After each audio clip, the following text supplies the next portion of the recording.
Hello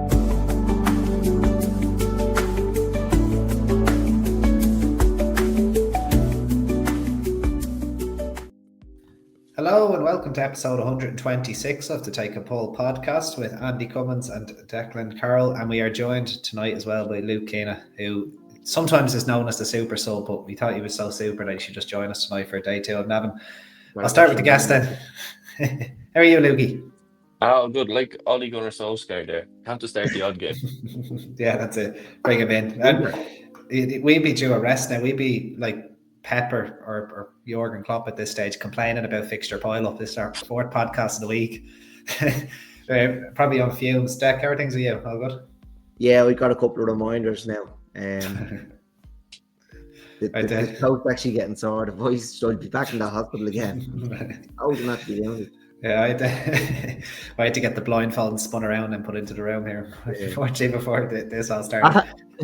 I've enjoyed the week now, but I did have to remind myself that I have a real job. Yeah, well, yeah, sure. Who doesn't? Yeah, exactly. It's been flat out now. I'd be divorced probably at this stage myself if we keep going at the rate we're recording podcasts at. But look, someone has to give the winners. Right, we'll just get straight into it then, lads. It's a 8-race card from Navan on Sunday, the 16th of November. The first race is the Bar 1 race in Play Casino Online 3-year-old maiden hurdle over 2 miles. Again, a lot of horses unraced, kind of simple, kind of common enough for this time of year. Highly likely that we're going to see a nice enough horse kind of emerge and possibly go to Leopardstown at Christmas off the back of winning this. Lukey, I'll start with you. I'll give you a nice easy assignment to start off with. Whack a stone for Gordon Elliott, the Australia gelding, third on his race course, his National Hunt debut, beating 9 lengths at Ballinrobe, beating at odds on that day. Would you think he's vulnerable to a debutant, or is he where you'd be looking here? Yeah, I thought those were form. It wasn't particularly strong form. Like he's fourth last day. He did go off odds on. Gordon's have been coming on for the run is the only thing I'd say. So you probably expect to see him in a better light this time. And the ones coming off the flat, there's a few good horses coming off the flat here, like McLaughlin's rated mid-70s, and Ben Hoare is there, Glen to Glen. But the one that I was like, it's Jack is deserted him, but I thought Barbizon was the one maybe here. Good form on the flat. He done a lot in a short space of time there over 4 months during the summer. Won twice, he was fifth twice, and he brings in a high rate. And after his win in Punchestown last day, he got thrown into 101, beating Corridor. I thought he looked a strong stayer at a mile, which I hope he'll get the 2 miles here. The ground is probably a slight question, but I'd be happy to take a chance here, even with Jack on the other one. Yeah, he did look like a nice horse for sure for John Murphy.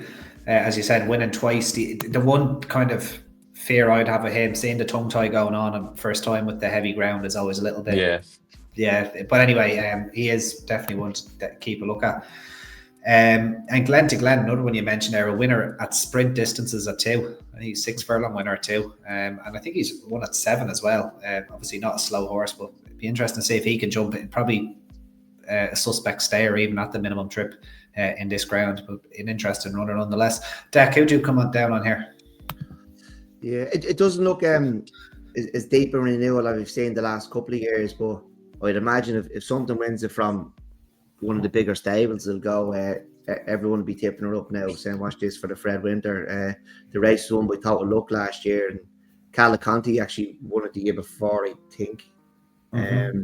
But doesn't look to have a Calaconte in here anyway. The ones with farmers, you mentioned, there's not an awful lot to go on. Wackestone is probably going to set the market.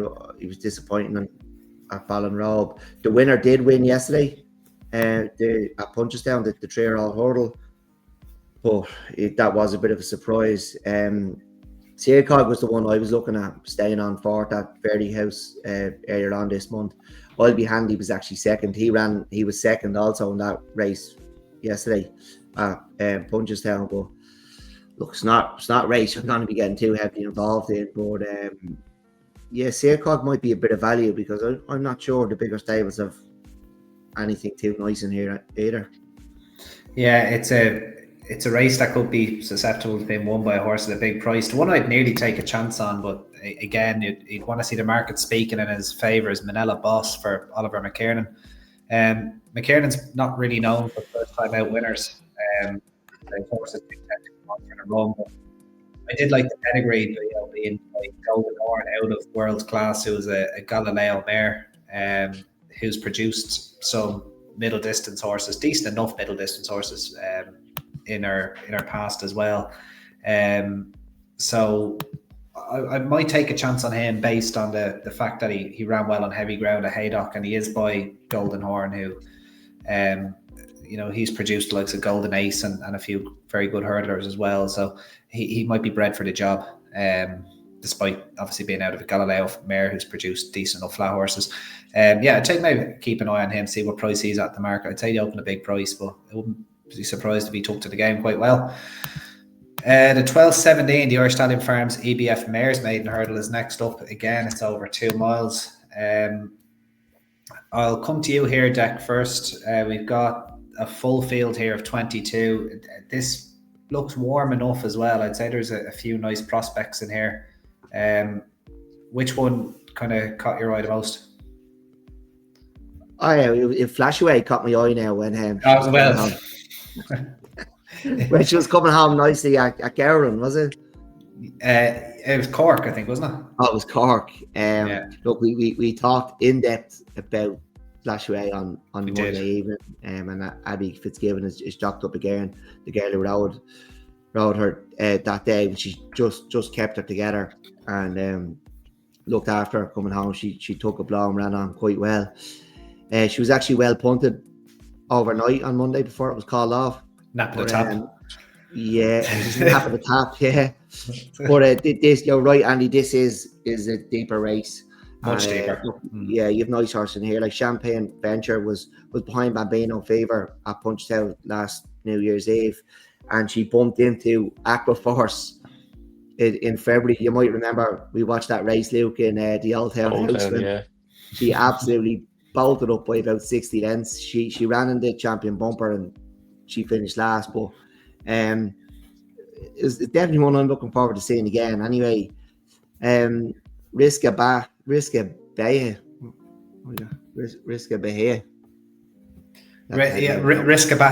Bahia. Yeah. No risk at all there, yeah. Yeah, in the Richie Colours. Flat winner in France. Couldn't tell you anything about the form.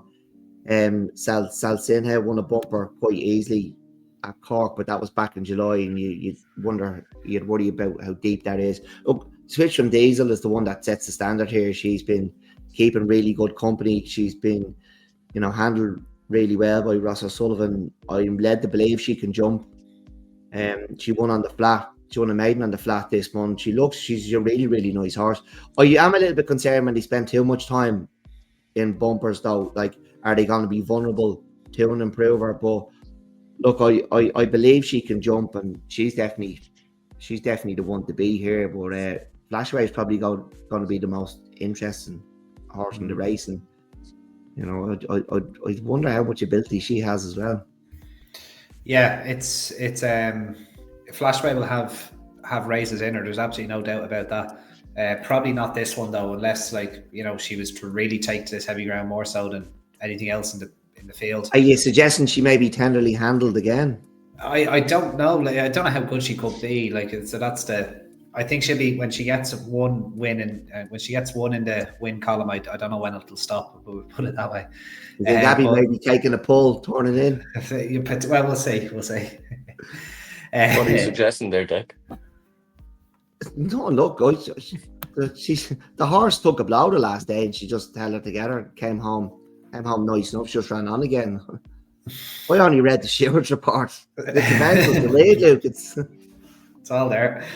I would have switched from Diesel at the top of my list as well, given that she will handle the ground and she is fit from the flat. I think there's plenty to like, but it's by no means a penalty kick. As I said, this looks like a really strong race. Luke, who did you like here? Yeah, I think we're going to make a 3 for 3 here with Switch for Diesel. There we go. There's a lot of hype around this Riska Bahia there during the week. I don't know if you've seen, there's a clip going around of Rich Ritchie saying that's one of his best novices for the year. So it'll be interesting to see how she goes here. But she's likely to make the market, I'd imagine, if we do fancy switch for than Diesel. As you said, she was very good there. The Curra coming back, she's going to be fit from that. All her bumper form last year with Wheelie's Mare and Bambino Fever at Punchestown. She's been bet by her twice. There's no it's no bad thing to be bet by her twice last year. If she transfers that, her bumper form and flat form, like it sets her good standards for the others to try and get to. I think switch from Diesel to be favourite. No, I'd say this other thing would be punted. Yeah, but I wouldn't be 100% sure she'd be favoured either. Really? And, she should be. She absolutely should be. Yeah, she'll be favourite, but I'd say there's just going to be a lot of money for this thing. I just don't think people see pink and green and won't be able to help themselves. I would have assumed she would have absolutely opened favourite anyway. But I'm looking on the tissues. Down as tens. That's wrong, surely. She won't be 10-1. No, it's absolutely. Well, look, if she is, you know what to do, listeners. Yeah, won't be for long. Shoveling it out of They only come around once every 10 years. They come around once every bleeding weekend, but it sounds like that.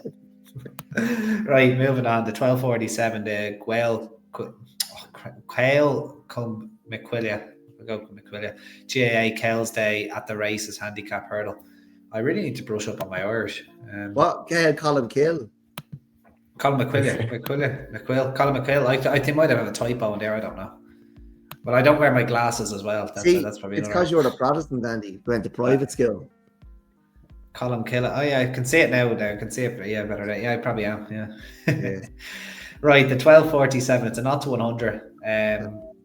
Again, your favorite type of race here, Deck. 24 and a couple of reserves. Go on, take it away. Who do you like? Yeah, look, I think we might have spoken about West of Ignis. The last day it was a quiet enough run now. On the second handicap, but coming right back in trip here, that'd be a concern for me. I don't know whether it's because of the ground or not, but not something I really like to see. I think Cowper Hall is the one standing out here. Just touched off at Berryhouse back in October, up £2 for that. Was just touched off by the Andy McNamara 50-1 shot. Myself and Luke were there that day, but yeah, that's the obvious one to me. I'd imagine this one will definitely be favourite. No, question. There was nothing really else in the race. I'd be confident enough now. Okay, very interesting. Lukey, who'd you come down on? Yeah, I like Cobber Hill here too. I had it back there last day in Fairyhouse and it was kind of agonising them when Andy Maxio fucking nailed us. But anyway, done very little wrong when in defeat last twice. I'd say she's going to be hard to beat. At a big price, big price. I thought Maria's March was going to be interesting. She's had a bit of time off from her disappointing run the last day. I thought she's well punted that day. She went off favourite off the back of a good run the time before. Nace's third bet 7 lengths, went up £3 for that. Darragh O'Keefe rode that day. Is back aboard here. I thought if she's fit first time up, might be a decent each way price to follow home Cooper Hall. Okay, interesting. I'd say a horse for the next day would be Ardera Glen for Owen Doyle. Thought that horse actually ran quite well at Galway, but it hasn't been seen in a little over a year.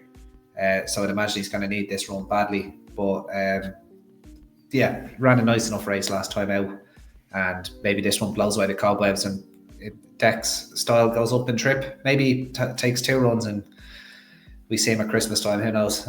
He's one I'm going to be watching closely, but I've no bet in the race. Well, you can step up on trip on New Year's Day in the Take a Pull podcast handicap portal.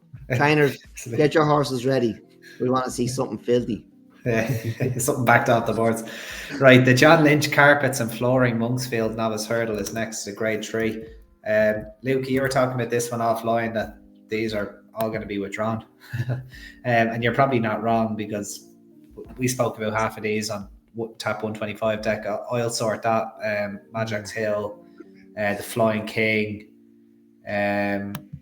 Walks in June's. No, he's all good. Yeah, those three anyway. So with the assumption that those three horses I've mentioned are not going to run, Luke, who have you came down on? I'm going to give Calypso one more chance. As I said earlier on, Gordon's are coming on for the run big time this year. I know he's disappointed in the last day. The way he finished, he didn't jump that great, but I think if he brushes up on that, he's clear of a lot of these. His form last year, early in the season, at Punchestown in Navan and bumpers was very good, beating heads up on the second of those. I thought Walks in June was left all his bumper form behind there the last day, winning well, but I'm just not sure what was in the race down in Limerick. Just not sure how strong that race was. And the big clubman was good on debut. Handicapped beat Parnell Street, yeah. Yeah, hurdles. But again, you question the form of that. I'm not sure what price Calypso chance is going to be come Sunday with all these non-runners, but I'd probably just side with him. Interesting. Yeah, we were talking about Parnell Street. It was the Tomp on Tomp form, wasn't it, Dick? It was the Tomp on Tomp form. He ran in that bumper at Fairy House, yeah. I think he was the winner with a couple of yards to go, wasn't he? He was pretty much, yeah. Anyway, who did you fancy here, Dick? Yeah, but look, I've obviously a lot of the same thoughts as I had last night. Like, I'd sort that has to give weight away. I don't really know. Like the Flying King, I would fancy the Flying King if I fancy him in the 2 mile race, I'm going to fancy him this race because, as I said, he didn't jump like a horse Gordon normally runs in that 2 mile 6 maiden at Down Royal. Although he's the only one that's ever fallen, I thought he was okay. He'd have no problem coming back and trip. Like normally, that's a sign when he's running a good one in that race. But I don't think there was not as much hype around. Like, did American Mike running that race? Like, do you know what I mean? He's had some real potential superstars running that race. I'm not sure this fella carried the same hype. So if he won, I'd be keeping on side. Look, it's a hard race to find one in because you don't know what's going to run. They might all run if tomorrow's off. An inspection at 7:30. Luke, you mentioned Walks in June. I was at Limerick that day, Luke, and he was very, very impressive. Like, really nice on the eye. I was quite taken by him. He done all his own work in front. And yeah, he's you're right, left all his bumper form behind. And yeah, like you, I'm not sure what he beat, but it was impressive on the eye, and I really like that. And it'll kind of, it might stick with me through the season. Mad Jack's Hill has 3 lengths to find where I'll sort that, but gets to £3. Eclipse Chaser is a maiden winner back in September. The second won last week at Gowran. I can't really form an opinion on this race. Like, is it 126 good enough to win it? The Eclipse Chaser, I don't know. Shouldn't be. No. What do you want me to say, Andy? Would it give you 2 scenarios? Tomorrow goes ahead. Yeah, well, look. Yeah, look, okay. The Flying King run, if I fancied him for the Saturday's race, I'd have to fancy him. But like, I was having a good look at Eclipse Chaser. But I don't know whether, like, do you believe the ratings can make it fool you as well? Walks in June. Oh, they absolutely can, yeah. Yeah, Walks in June was really impressive on the eye. Really, really like them. Maybe Mad Jack's Hill just wins it. I'll sort that not in here. I don't know. You'll have to make your mind up and listen yourselves. That's at home. Yeah, we actually, funny enough, this is one of the toughest races we've ever had with declarations. Yeah. We may as well have not had them. This is harder than covered in Cheltenham 2 weeks ago. Yeah, literally. Calypso chance actually was clinically abnormal after Down Royal, wasn't he? He had an excuse for their poor run that day. I hate that on the report though. Clinically abnormal, like, what's that? Something to do with your resting heart? Anything like. Yeah, I suppose. Yeah, fair enough. With your clinically abnormal. Horseback, just shaking in its stable. You wouldn't know. Yeah, I think I might take a chance on the big club man. You know me, Deck. I'm a big fan of Wexford maiden hurdles and just Wexford, the race course in general. But But yeah, Parnell Street is probably a nice enough horse. I know you like Parnell Street. And again, you'd want to be seeing how the Starboy gets on tomorrow. Yeah, no, you would absolutely, yeah. But he's the one that's on my radar. I don't know if it's much of a betting heat, this graded race, but this might we could get on and review this one with a little mini video Sunday morning. Yeah, literally good. Yeah, absolutely. See how we know who's running. But as they're going around the parade ring. If this happens, back this one. If this happens, back that one. But if this happens before that happens, you need to back this one. And then if both days are called off, you get your money back anyway. Yeah, brilliant. Get out of the pub. The Bar 1 race in Bet 10, get 50 sign up offer. Tara Handicap Hurdle is next at 157 over 2 miles and 5. As competitive as ever, really, this race. Really, really good. One of the better races of the weekend, actually, in my opinion. Trying to find a winner of it is never easy. But we do have betting for it, deck. 13-2 Billy Lee Swagger, right up there with Kerr for Henry de Bromhead and Fighting Fit and Recce Revolution. They're all around the 6-1, 13-2 mark. So you pretty much have co-favourites at the minute. So yeah, really, really competitive. Who'd you come down on here? Billy Lee Swagger hasn't won since that glorious New Year's Eve at Punchestown in 2023. He won that race off 89 and he's now rated 109. And his favourite. He's been running well and he's been climbing, like he's 20 pound higher. Give him a chance, like, you know. Like he doesn't have to get 4 pound every time he comes second. I think that's really harsh, like, you know. Yeah, it is. We're approaching 2 years since he's won and he's 20 pound above that mark.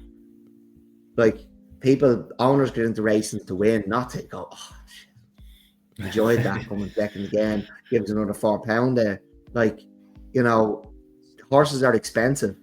And, like, think about it. Whether you have a Gold Cup horse or you have a horse rated 80, the training fees are the same price. You know, it's the same expense, except you're winning less money for wherever you finish when you own a lowly rated horse. So, like, I think that's really, really harsh that he's still he's 20 pounds above his last winning mark from 2 years ago. I like Paddy's Milestone, Andy, because I liked him for Fairy House last Tuesday. 6-year-old, he won well fresh at Down Royal that day, and he hasn't ran since. He's 6 pound higher. I don't think it'd be a problem to him, that 6 pound. I think this race it's got to be very winnable when the favourite is 20 pound higher than a mark you won off. Yeah, that's been a mark from 2 years ago, like. Absolutely. Look, yeah, I would imagine. If your horse is rated, if you're finishing second in grade ones, you know, the money you're making is more than covering the cost of keeping the horse in training. It's not when you're rated what these horses are rated, like, you know. And I think it's very, very unfair for a horse to keep climbing that much, you know, when you're not winning. Like, how are you supposed to attract the owners? It's hard enough to find one. It's hard enough to find one good enough to win a race, you know. Yeah. But to be climbing the handicap without winning and not picking up place prize money that covers your cost, I think it's very unfair. These horses need to be given a chance. And look, some of them have been getting dropped, but like £20. Yeah, I'm right. He definitely hasn't won since that day. No, he hasn't.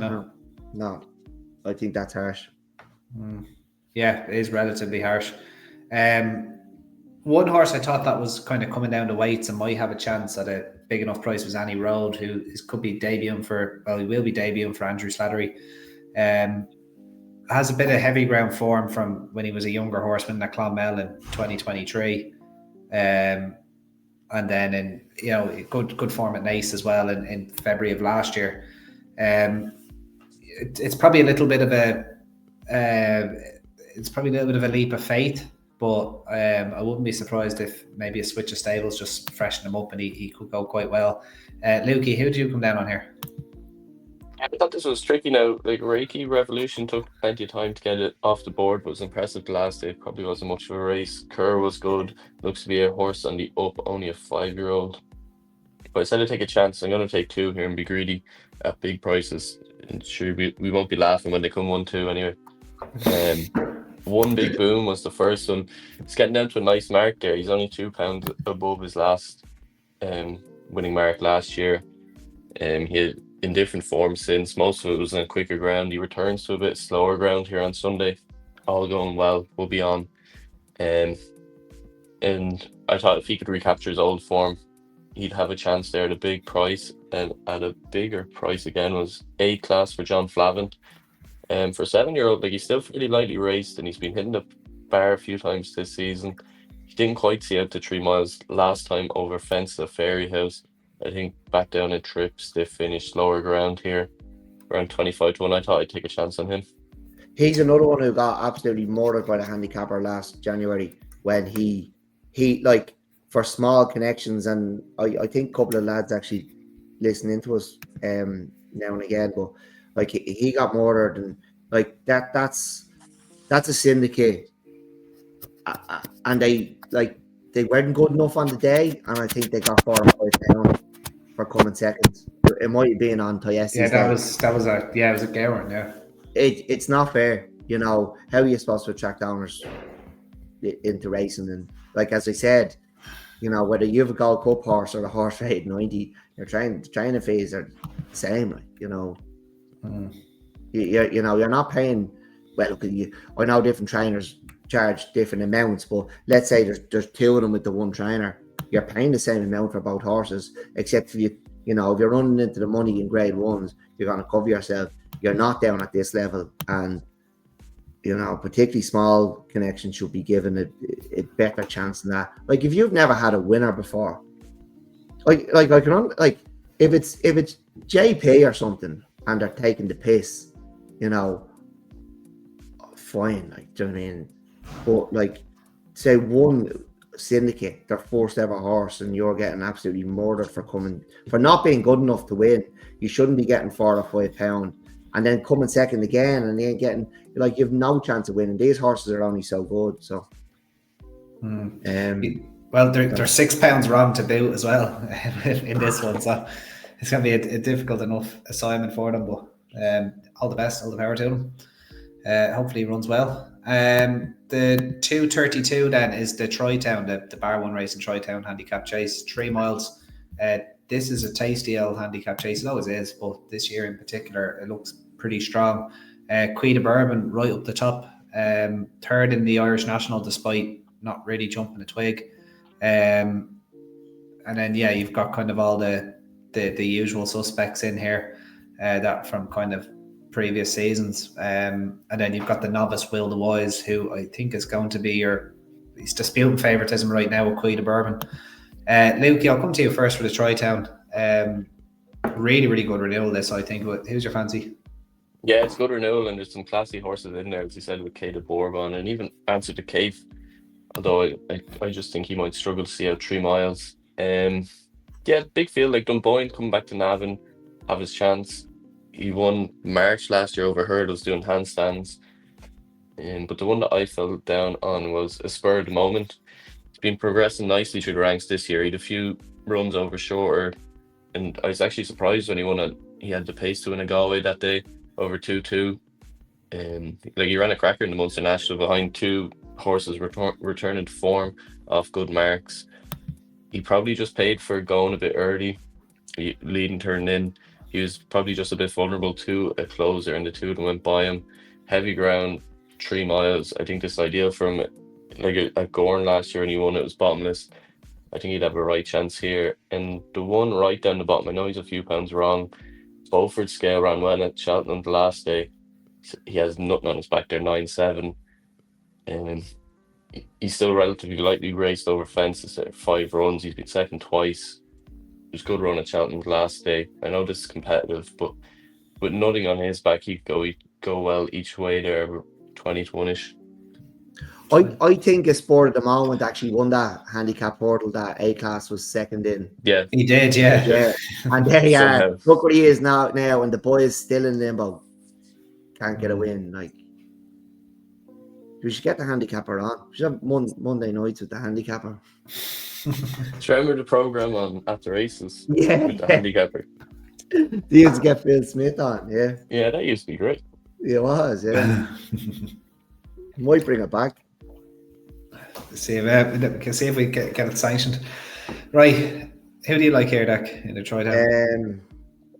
You know, if Peter Bourbon could jump, he'd probably be a Gold Cup horse. He's still only 6. He's like, but you kind of have to be a natural, don't you? And he's probably not. Like, I don't think it's something that you can really learn with age. You have to be a natural. Like, he was going really well at entry now when he was brought down, but he fell at Cheltenham. Didn't jump great in the Irish National, and he was still third. He'd need to jump better to win this, no matter how good he is. Jumping's the game. I do like Answer the Cave, Luke. I know he didn't stay the 3 mile 7 at Punchestown, but I think he'd stay 3 miles. I know he's not getting any younger. He absolutely bolted up off 130 at Nice last January, and the farm has worked out. You had Canal End in there. I can't think who was further down the field, but there's been winners out of that race. I do like him. I'm going to take Tim. I like Dunboyne as well. The job Ian Donoghue has done with him is unbelievable. Like, he's brought him back to his best and better, maybe. He was 4th in the Irish National off 35. He's dropped a pound in here off 34. He was a good 5th at Cheltenham on his reappearance. He may have needed that, and it might just put him spot on for this. Yeah, he wouldn't be without a chance for sure, Dunboyne. I'm going to take a chance on the novice, Will the Wise. I think this trip will be right up his street. The ground won't be of any problem based on his Pretemps qualifier win at Nice last year on the ground that was so unraceable they couldn't run the chase races. I think he bumped into a decent horse in Old Man Dingle at the start of October, and he made no mistakes beating Prans Garde Trois and Waterford Whispers on his next start at Galway again. I think he's maturing all the time after 2 kind of low-key runs to begin life over fences. He's now turned into very good runs, 3 miles, no problem. And I'd expect him to be, in kind of an Irish National type of horse down the line. Be very easy to take a Troytown. Nobody would give me that double. I could. Will the Wise to win the Troytown in the Irish National. There you go. You might get it on course on Sunday.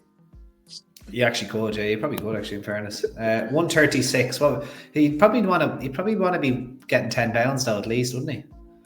Because the Irish National's been. Actually, I don't think it filled as much last year. There was one year where it was ridiculously it's been getting hotter and hotter. Yeah.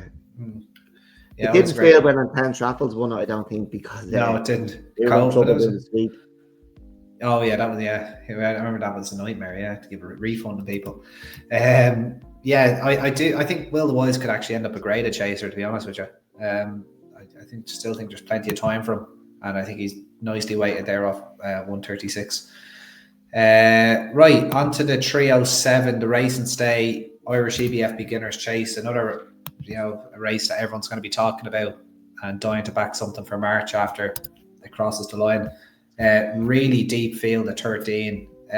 We've got Ballybow, Butch Cassidy, Come Walk With Me, Final Demand, Carol de Terrell, Lucky Lyrene. My trump card now is the hour. May as well go through them all now. Park That, So They Tell Me, Western Walk, Win Some, Lose Some, and Wingman. Really, really strong field. It probably starts with Final Demand. Given his likely price deck, would you want to be backing him here, or there's probably enough to keep him honest anyway?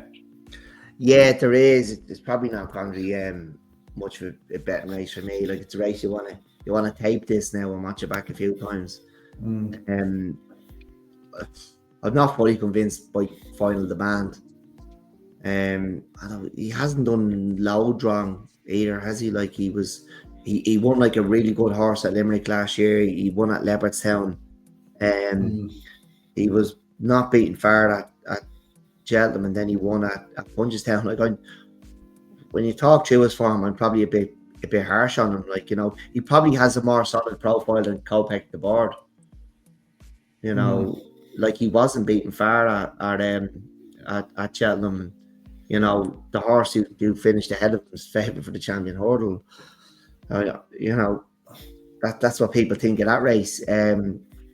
and the horse who was second to him is odds on for the grade 2 on Saturday.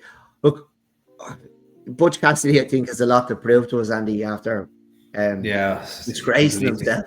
Literally, disgracing. I've never seen a horse be beaten so quickly. Like literally, the moment in the betting, he was. The moment, he was beaten in the betting, and the moment the tapes went up, Rachel was giving him reminders at the Nace in that Slaney. We're getting reminders going down to the first.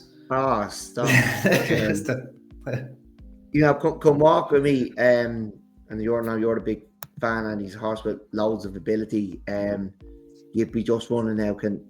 Is he a Irish national horse? He could be a bit soft on the head. He might be a bit is he soft a bit mad, or is he a bit soft? I think he might just. I don't think he's soft. I think he's quite weak, and he probably wants summer ground. And Ed Colley doesn't. Well, like that man will never ever run a horse in the summer, ever. So no, should remember he only woke from the slumber there. First runners in about 5 months there last week. Was it when Punchestown was back? Was it? He just stored. Look, he's a potential national horse as well. And you might not have to be finishing up the arse of Final Man. Look, I really like Ballyball. Really liked him last year. I could see him giving Final Man a bit of trouble if he's not on song, and if he doesn't win, I'd probably fancy. If Final Man doesn't run, I'd probably fancy Ballyball. Yeah, I could see Ballyball running extremely well. Now he is declared in the 2 miler as well, for which he's 20-1 for. So there is a bit of double entries going on. We talked about him on top 125. Carl de Terrell as well. He's an absolute. He loves the mud as well. And we talked about him. A Fairy House. Obviously, this is a much deeper race, but I wouldn't be surprised if he went quite well and progressed quite well over fences. Lucky Lyrene, another mudlark who should run pretty decently. Park that his form last time out was beating Powerful. I think it was Simon Torrance got called in that day.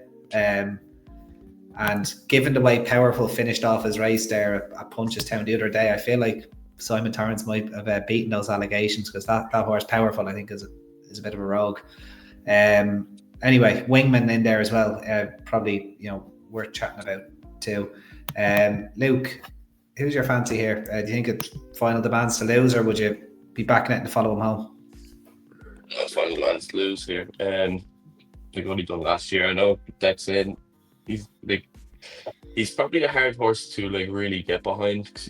He's not real flashy. He just goes out there and does it. I think if Paul had it back from Cheltenham, he'd make a bit more use of him early on. Like Now's the Hour. Big fan of that horse last year. He was going well in the National Hunt Chase when he came down to out and took your horse down with him, Andy. Yeah. Dufflecoat, wasn't it? Yeah, Dufflecoat. Yeah, Dufflecoat was running on at a huge price. Yeah, I knew that was my Cheltenham gone after, but that was the way it was going to be going. But anyway, go on. Yeah, like Now's the Hour, he's a proper mudlark. Like if he could have ran in the Troytown either, but he's coming here. They probably thought it was going to be an easier option, and then Final Demand rocked up. Butch Cassidy, he'd probably be my one that I'd take a chance on without the favourite if I was.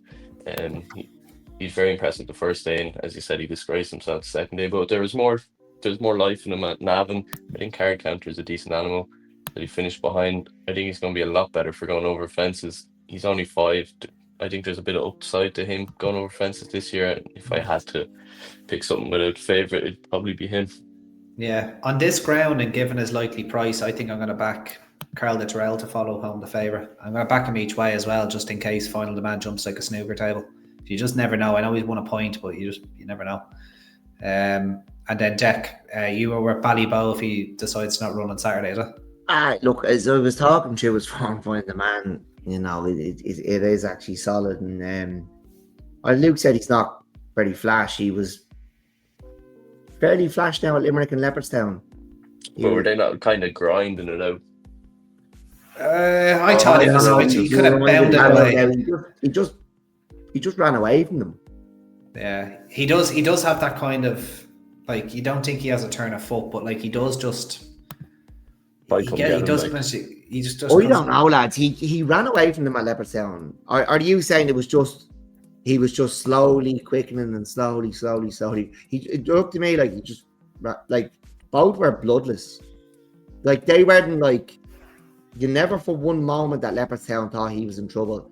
That was bloodless. Like he was very, very impressive. I was keen to take him on that day as well. So that race tends to favour experienced horses, and it just didn't matter. Yeah, like I don't know. He's no English driver. Like that was bloodless, as I said. English driver.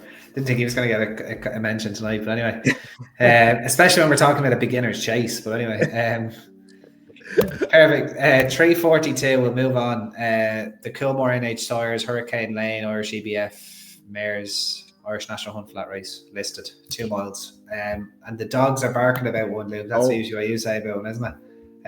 We've heard a lot. Well, we heard nothing, Andy, because the man says nothing ever. And then when he was given the microphone, the batteries went dead and he said nothing. Anyway, the rumour mill's going about Quiva. If daughter of Blue Brazil, winner of a point-to-point, now with Gavin Cromwell. She is probably going to be a hot enough order despite Easter Bonnet being in here. A few other nice mares for Willie Mullins. Gordon Elliott's represented by Old School Outlaw, who probably has a bit to find on the book. So we'll see. Anyway, Dec, I'll come to you first. She's 7-1 on the tissues here. Like Quiva. Yeah, Quiva. Right. So we were at the launch for the Winter Festival, and Gavin Cromwell was there, and we were kind of joking, Gavin says nothing, like, do you know what I mean? He's a bit shy, like, do you know what I mean? And he's not a man of many words, and we're having a laugh and joke about it and all, and he is the man who got what's the name of the horse? Florida Porter, the mark of below 100. So, he's probably right to say nothing, but and then when he went up to speak, the microphones stopped working as if it was done on purpose. It was absolutely brilliant. Really enjoyed that moment. It was great crack. But we did hear a bit of a word about this Quiva thing, and we believe she's a machine. Don't be telling it. Don't be speaking of that much now. Well, look, if we know that. Of course. If the cat's out, the cat's completely. Well, we know that without the man saying anything, and you having a broken microphone. You won't be able to get on now. I was in his mind. Yeah, I was probably a little bit harsh on Old School Outlaw. She was 7th in the Mares Aintree Bumper, but then again, I don't know how strong of her. I know Sholin won that, but I'm still not 100% how strong that race actually was. Now with Gordon Elliott, Luke, who do you fancy? If I'll be watching the end of the Ireland game at this stage. He fancies Quiva. This being won by some good mares in the past. I'm just looking here, only by night 1 or 2 years ago. The Model Kingdom, Jatara, Augusta Cape. So I'd be happy to sit back and watch now and maybe follow one. Quiva's debuting in this race in a listed number. Yeah, I know she won a point to point, and there's probably no form to go on, but we heard a whisper, and it was literally a whisper. A whisper down a microphone through an amp. Yeah, and we think it said Quiva. There was just crackling, and then, I don't know, it was an extra crack, and I was quiet. Brady was just looking for someone in the yard there, and you thought, this is the horse now. His wife's name is Quiva, I think, is she? Anyway. I think she is. But anyway, we're led to believe the horses can gallop. I hope so. I'm trying to find a price. Anyway. Right, so Quiva for me and probably Dec in the last, and Luke is watching the Ireland game. So that brings us to an end of Tap 126. I believe the nap of the tap is switched from Diesel in the Mares Maiden Hurdle. Well, no, Luke's watching the Ireland game. You go the bumper horse. I'll roll in with you. All right, okay. There's the double of the weekend. If you want your weekly double, yeah. Your weekly double this week. Oh no, one has to be on a Saturday, one has to be on a Sunday now. Oh, For it to be keeping up a tradition. No, well, it was the first race of the weekend and the second last race of the weekend. So now it's the second race of the Sunday, and it's the last race of the Sunday. You have to mix it up, keep the bookies on their toes. Did we have did we even have an nap at the tap from tap 125? I should probably know, but I don't think we did. When was that? Yesterday? Yeah. Um, No, because you didn't like Henry's mare or Henry's horse, did you? In the grade 2 or the grade 3? Ace Brannigan. Oh no. no! Oh, sorry, Maxim. We both like Maxim. Sorry. Yeah, but you weren't brave enough to nap at the tap him. Nah, No, look, this is this is on, isn't it? Switch from Diesel and Quiver. Let's do it. This is Switch from Diesel and switch to Quiver. That's all. Oh, Right. That's all we got time for on tap 126. Deck and I are going to take a well-earned breather because, as I said, we've been out more than a John Ryan horse, or pod more than a John Ryan horse at this rate. So we're going to leave it at that. Lukey, thanks for joining us. Thanks for foiling a bit of overtime there and work with it. No. Before you punch out. God no. You're getting paid for this, dude. Oh no, I'm off the clock here a few hours now at this stage, I'd say. They probably think, Jesus, that lad's great, isn't he, doing all that overtime? Not the clock. The light's still on. Oh, stop. Okay, very good. Right, lads. Well, thanks for joining me. All the best. Keep sharing and subscribing on Twitter, Spotify, all the good stuff. And until next time, bye-bye. Cheers.